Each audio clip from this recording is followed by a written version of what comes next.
તારીખ 21/6/2025 મહંત સ્વામી મહારાજ ભરૂચમાં બિરાજમાન હતા. સવારે બાળ દિનની વિશિષ્ટ રજૂઆત, અન્ય કાર્યક્રમ અને તેમાં વળી અગત્યની મુલાકાતોના કારણે આજે મધ્યાહન સમયે સ્વામીશ્રી ભોજન લેવા વિરાજ્યા ત્યારે ઘણું જ મોડું થઈ ગયું હતું.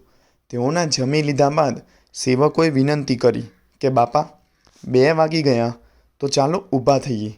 તો સ્વામીશ્રી ભાવમાં આવીને કહે, 2:30 વાગે તો પણ શું? અરે 3 વાગે તો પણ શું? એક સેવક થોડી રમૂજ કરતાં કહ્યું, તો પછી આપણે રાતના 10 વગાડી દઈએ. પણ સ્વામીશ્રી ખરેખર કહે, એનો પણ વાંધો નહીં. સ્વામીશ્રીની ભીડો વેઠવાની આવી તૈયારી હંમેશા હોય છે, કારણ કે તેઓ યોગી બાપાના વચનો અનુસાર ભીડાને ભક્તિ માને છે. એટલે આ પ્રસંગ આપણે જોઈએ તો જેમાં સ્વામીશ્રીને ભીડો, વિઘ્ન, મોડો સમય આ બધું તેમના માટે કોઈ અડચણ જ નથી.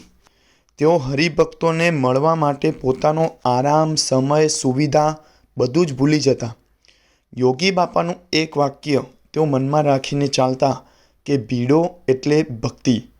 એટલે કે ભીડો વેઠવો, સમય ખેંચાઈ જવો, લોકો માટે ઊભા રહેવું, આ બધું તેમને ફરજ નહીં પરંતુ ભક્તિ માનીને સ્વીકાર્યું. એટલે કે ટૂંકમાં કહીએ તો કોઈ સામાન્ય માણસ હોય તો 2 વાગે જમવાની સાથે થાકી જાય કે હવે પૂરું કર્યું એમ કહી દે.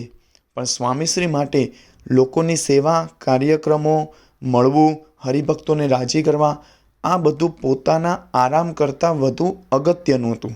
અને તેમનો સ્વભાવ એવો કે સમય શું છે, સુવિધા શું છે, મારે તો સૌની ભાવના પૂરી કરવી છે. અને આ જ ગુણ સ્વામી બાપાના જીવનમાં અસાધારણ બનાવે છે.